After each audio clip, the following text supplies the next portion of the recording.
আসসালামু আলাইকুম রহমতুল্লাহ। ভারত দেখা যায় দিন শেষে যে যা বলেছে সব ঠিকই হয়ে গিয়েছে। দিন শেষে যে ভারত যা বলে সবই ঠিক হয়। আমরা জানি বাংলা সাহিত্যে সর্বপ্রথম নোবেল পুরস্কার বিজয়ী রবীন্দ্রনাথ ঠাকুর তিনি বলেছিলেন, মূর্খের দেশে আবার বিশ্ববিদ্যালয়ের কী দরকার।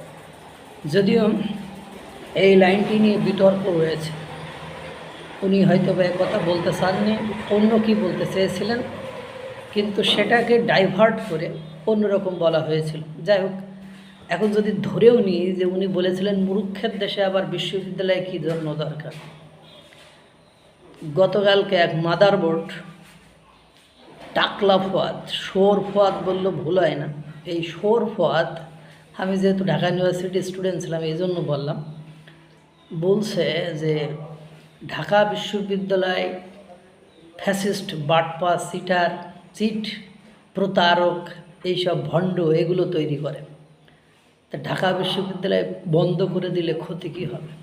অবসর আর একটা কথা বলেছে যে এই ঢাকা বিশ্ববিদ্যালয়ের হিন্দু শিক্ষক যারা রয়েছে তারা কেউ গবেষণার জন্য টাকা পয়সা, বাজেট বা টাকা পয়সা দিতে চায় না।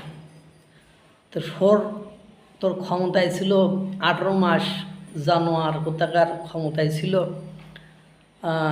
হলো তোর 24শে জুলাই গণঅভ্যুত্থানের 36 পৃষ্ঠার ভিসি।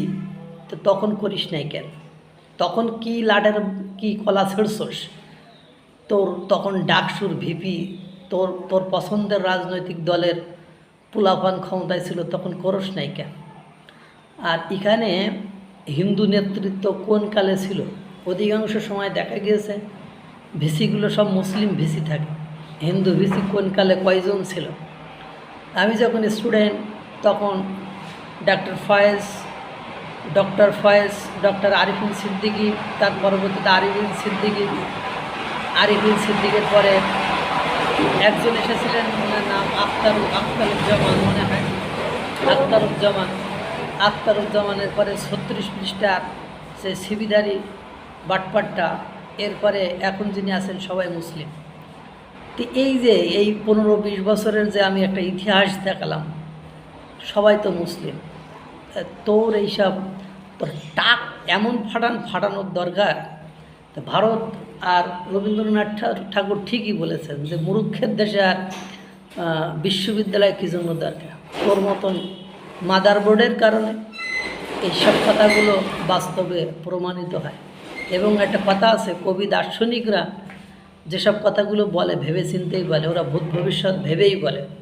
তা তোর মতো মাদারবোর্ড পাখি বীজ যে দেশে আছে সে দেশের বাকি প্রতিবেশী রাষ্ট্র ভারত বলুক আর যে কোনো একটা ভালো জ্ঞানী মানুষ যে ভবিষ্যৎবাণী করে সেটা তো সত্যি হয়ে যাবে।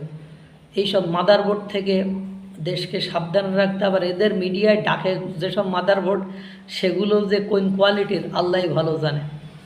আল্লাহ তাআলা সকলকে ভালো রাখুক, সুস্থ রাখুক। আসসালামু আলাইকুম ওয়া রাহমাতুল্লাহ।